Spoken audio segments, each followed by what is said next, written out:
This is quite huge. You talk about 4,000 Nigerians. So talk to us about the skill level, the knowledge um, that this level of workforce, this number of workforce will have required, or you've given them to be able to do this interface between the customers, between the clients and the service providers, that you are linking together to make sure that things work seamlessly and customer experience is very fine and good and very warm and cordial.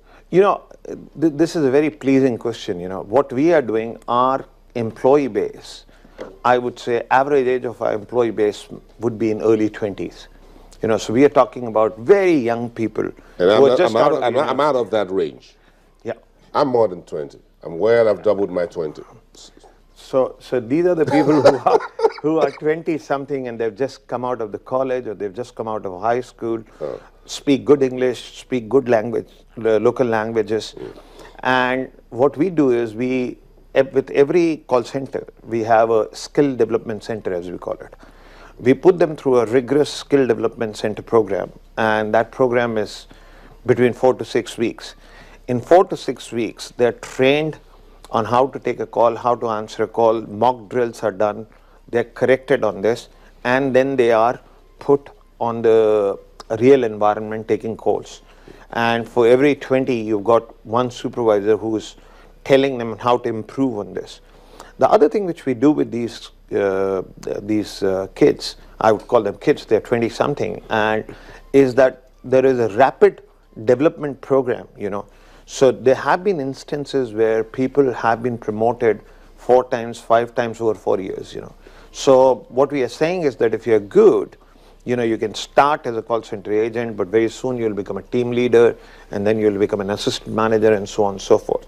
So we are not only, and some of them, frankly speaking, attreat, you know, so people say, fine, okay, I've done this, but they have learned the office discipline, they've learned on how to come in time, how to take the calls, how to speak to people, their communication skills are very good. So some of them would get a lot of career growth within the company, but a lot of them also would be prepared to go to the outside world and say, we worked at ISON, we know how to communicate with the clients, we know how to do problem solving, and they're being prepared for the future. For perhaps bigger client service, client executive services in a bigger organization. As you go back. So let's get back to money. Now, you talk about investing millions of dollars in Nigeria, and that is quite good. The flip side of that is in terms of revenue.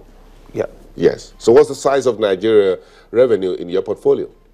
Well, we as a private company don't disclose the numbers, but I can tell you that revenue sizes of our company would soon be touching 3-digit numbers in dollars, you know. Okay, 3 digits? Yeah. Can I add another 3 digits? Okay. No, in the US dollars. In the US dollars. Yeah, okay. Very interesting conversation here.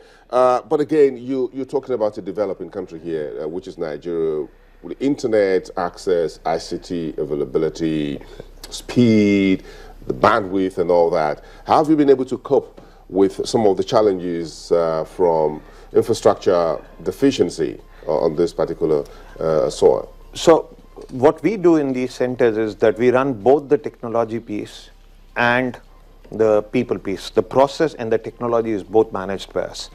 So our initial challenges are to get the right equipment on the ground, put these call centers. And frankly speaking, we've not had much problem, you know, in getting the import of, you know, the call center technology equipment or the computers, etc.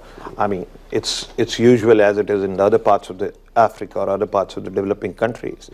What we do face is that to get buildings and accommodations in these kind of cities, you have to create centers, which would be, you know, ranging anywhere between, let's say, 2,000 meters to 5,000 meters, depending on the size of the call center. So to find a building of that sort and then to kind of furnish it.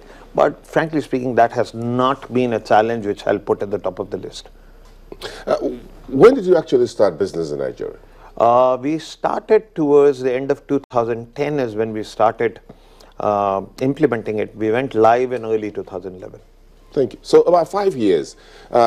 What did you meet as far as customer service in Nigeria when you start to assess to see when you started, and what's been the 5 years in between in terms of what have you seen in terms of customer service culture, consumer consumer satisfaction and things like that? Well, you know, there has been a marked improvement. There has been a marked improvement in the way the calls are being answered.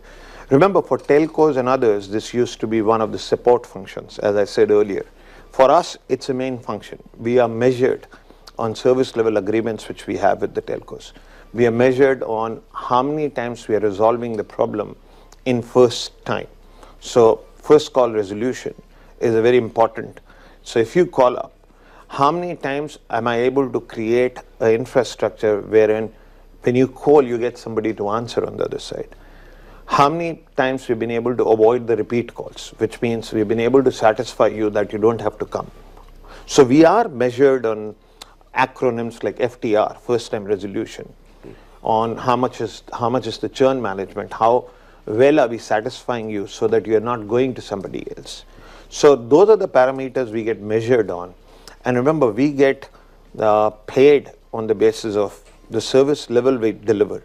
So at the end of the day, the business model itself commits us to deliver a very high level of service. Let's wrap up this conversation. Are you making further investments in Nigeria, and in what areas? Oh, we are looking at Nigeria in a very, very big way. One of the things which has not been tried in Nigeria so far, and which is what I'm very passionate about, is can Nigeria now become an offshoring destination? See, when we came here, at that point of time, we said we'll bring all the knowledge here, we'll upscale the people, we'll create these skill development centers, which we have done successfully.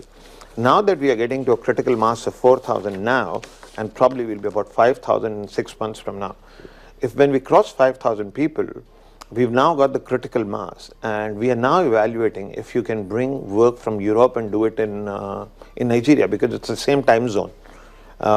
English is spoken very well in Nigeria.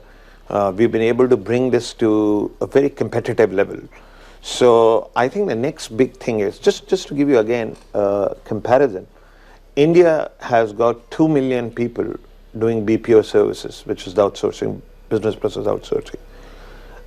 If you can create even 10% of that, not ISON alone, you know, the whole industry can create, you're talking about 200,000 new jobs. And you're talking about $1 billion or $2 billion of export income. So this is something which should affect all parts of society, not only business, because it creates humongous amount of employment in smaller cities. It brings dollars to the country. If we can use Nigeria as an offshoring destination, then this industry can multiply several times faster. I mean, we'll continue to focus on domestic industry, create the right experience. You know, insurance is coming up in a big way. Over the next few years, you're going to see a huge demand in insurance. The banking is opening up. So there is a lot of domestic requirement. But I personally believe that if we can make Nigeria as an offshoring destination, this can really be, you know, creating hundreds of thousands of jobs. Oh, very interesting. Well, thank you very much for coming. Thank you very much. We will have this conversation again, especially with the offshoring. Yeah. You strike a chord there. Thank you very much. We appreciate Thank you that. very much. The man who is the head or the chairman of ISON Global, that's talking to us, Ramesh Otani.